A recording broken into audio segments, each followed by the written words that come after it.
প্রথম কি অ্যাওয়ার্ড পেলে লাইফে? মানে না লাইফে আর অ্যাওয়ার্ড পাইছি, বাট এটা স্পেশাল।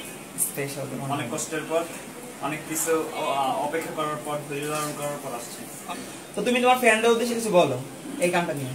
ফ্যানরা হচ্ছে আমাকে আপনারা যেভাবে সাপোর্ট করেছেন আগে থেকে, এখনো যেভাবে করছেন, ইনশাল্লাহ আশা রাখি যে ভবিষ্যতে এভাবে সাপোর্ট করে যাবেন। আর আপনারা যদি আমার পাশে না থাকেন, আমি গগন সাকিব কিছুই না। আপনারা ভালোবাসেন, আপনারা আমার গান শুনেন বিধাই, সাপোর্ট করেন বিধাই আজকে গগন সাকিব এই পর্যন্ত।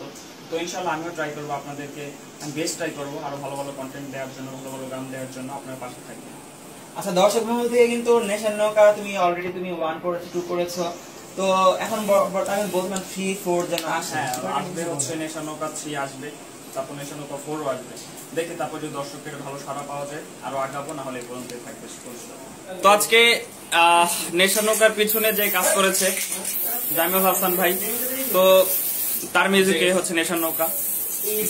জামিল ভাই, তোমার ফিলিংস কি বলো? আজকে নেশার নৌকা 34 মিলিয়ন, তোমার ফিলিংস কি? স্পেশাল বলতে গানটার মধ্যে একটা ফিল ছিল, যে ফিলটার জন্যই চিন্তাটা হয়েছিল যে একটা ভালো কিছু হবে। তো আপনাদের সবার দোয়া এবং ভালোবাসা একটা ভালো অবস্থানে আসছে। তো আমরা সবাই ওর জন্য দোয়া করব, যাতে ওর সামনে আরো অনেক গান আসছে। গানগুলো ইনশাল্লাহ এই গানের থেকে আরো বেটার হবে ইনশাল্লাহ।